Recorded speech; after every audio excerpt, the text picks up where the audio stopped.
this is Prablin. And I am Utkarsh, and today we bring you episode 27 of 40 Days 40 Brands. Year 2025 boAt lifestyle is officially in Dubai. Entire product range launch, digital first and omni-channel partnerships. Founder Aman Gupta calls it is a part of their GCC expansion strategy. But at the same time, he is resigned as a CMO and he is reducing his investment in boAt. So the big question is the UAE expansion really a global ambition or something else? Let's dig in. First question, why UAE? Well, the Middle Eastern market is very similar to Indian market. Plus the high income level and aspirational global public align with boAt's youth-focused product offering. Plus, they will use local culture and influence for the local touch. boAt is already a leader in personal audio back in India. In fact, 84% of their revenue come from this segment.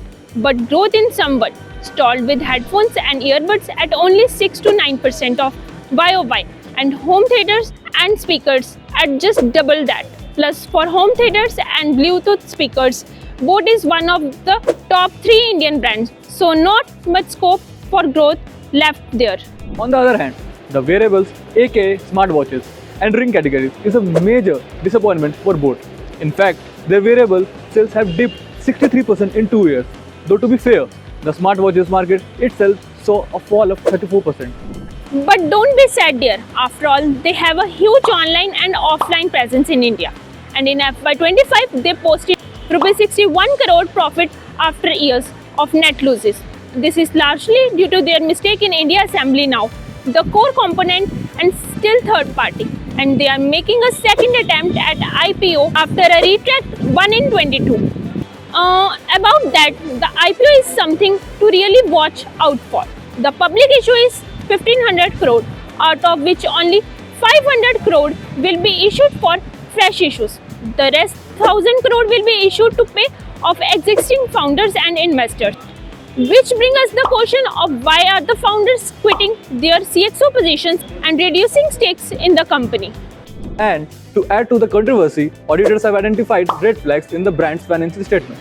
The statement filled with the banks and financial institutions did not match the company's accounts book. Also, short-term borrowing may have been used for long-term purpose. So is UAE expansion's aspiration? No, I believe there are multiple reasons behind this move. First, with boAt investing heavily in marketing and endorsements, but little in actual product, technology and R&D. The scope of their expansion in India has almost reached a peak. So, they need to look at the other untapped market. The Middle East is very similar to Indian markets but with a deeper pocket. So the opportunity lies there. Also, boAt products are very similar and highly interchangeable with those of its competitors like Noise, Bolt, which are also well established in India and highly visible on marketplaces like Amazon and Flipkart. So boAt will for other markets where these other brands are not as well known. The original investors are founders are clearly trying to cash in on the earning while they can. Handling over top management position to outsider could be strategic move to bring new energy into the brand. So yes, boAt's expansion to UAE and the Middle East does seem a logical next step.